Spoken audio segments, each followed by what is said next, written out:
Tita Group's majode bishi dangor jakra ulaishe SP Pharmacy Jagalabanda Kaliapur Assam de local residents aro student organizations pra pharmacy do registration expire hoigina bi khuli thakise koise pharmacy malik laga naam do Rehman Khan ase kunke ilzam lagaise ki thik authorization na thaki kina dawai bikai thakise aro tai nijor ke ekta doctor mathi thakise Kidia locals aro atsa student organization pra mili kena confront kurise mamla do garbar hui jaise pharmacy malik laga khilaf maki khan ke assault kora ilzam bi lagai kena ase Jagalabanda police pra jaga de poncha piche mamla ke control de anishe aro tai khan ke custody de loi jaise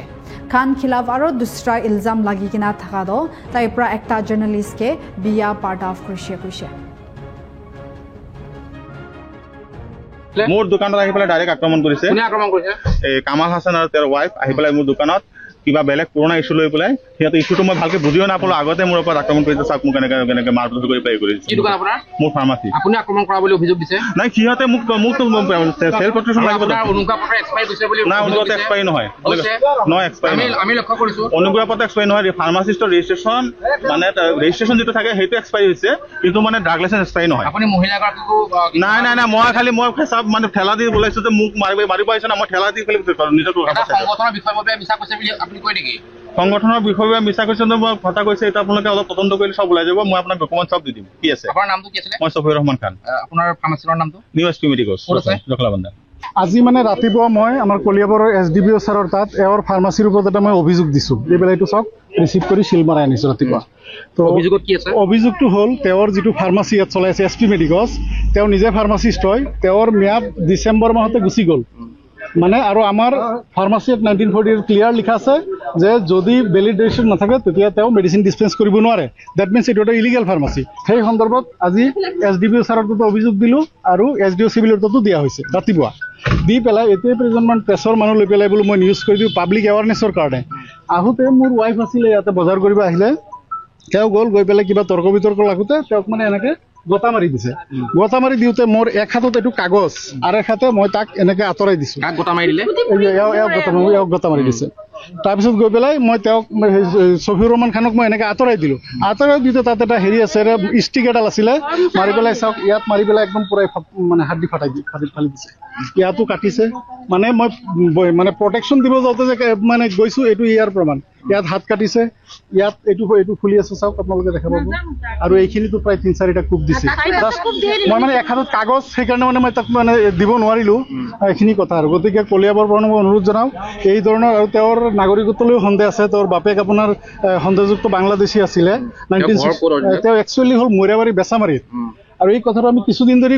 গম পাই আছো গতিকে কলিয়াবৰ প্ৰশাসনে তেওঁৰ নাগৰিকত্বৰ নথিপত্ৰ পৰীক্ষা কৰিব লাগে আৰু এই ধৰণৰ মানে বন্ধ আচৰণ কৰা ব্যক্তিক সন্দেহজনক বাংলাদেশীক জখলাবন্দাৰ পৰা আঁতৰাব লাগে কলিয়াবৰত এই ধৰণৰ সংলগ্ন বাংলাদেশীৰ দবদবনি নচলিব বন্ডামি নচলিব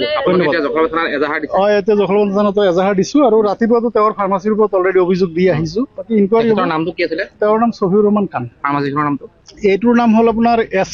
নিউ এছপি মেডিকলছ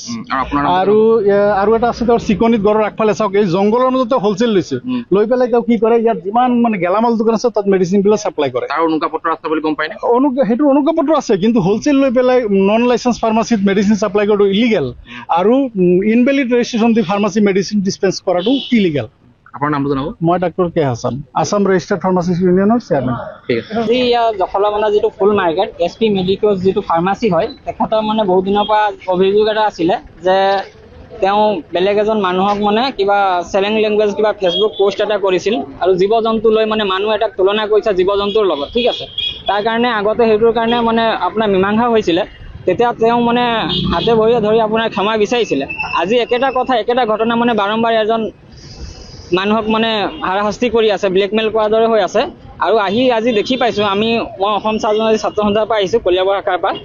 যে আজি ইয়াত আহি দেখিছো তেখেতৰ মানে লাইসেন্স যিটো ফাৰ্মাচি যিটো লাইসেন্স হয় লাইসেন্সখন আপোনাৰ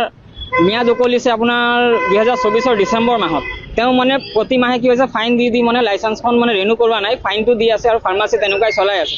তো সেই কাৰণে আমি আহিছিলো আজি যদি এনেকুৱা হয় যে আপোনাৰ লাইসেন্সৰ যেটো এক্সপায়াৰ হৈছে একদম হয়তো এক্সপায়াৰ হয়তো মেডিচিনও থাকিব পাৰে ঠিক আছে ন তো ইয়াৰ যদি কেতিয়াবা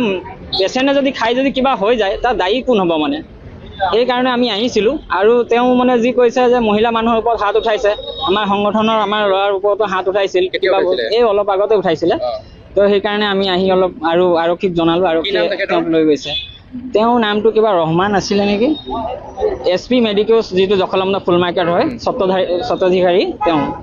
তেওঁ নিজে দুৰ্ব্যৱহাৰ কৰিছে। হয়, দুৰ্ব্যৱহাৰ কৰিছে মাইকী মানুহৰ। হয় হয়। Nagaland TV, Sop Manulaga Awas. Watch us live on Geo TV and on your television sets as well. For Dimapur viewers, we are on channel number 994 in Global Chapter, and Kohima and Mokokchung viewers, switch to channel number 138 on Hornbill Digital. For all news and updates, follow us on Facebook, Instagram, YouTube and Twitter.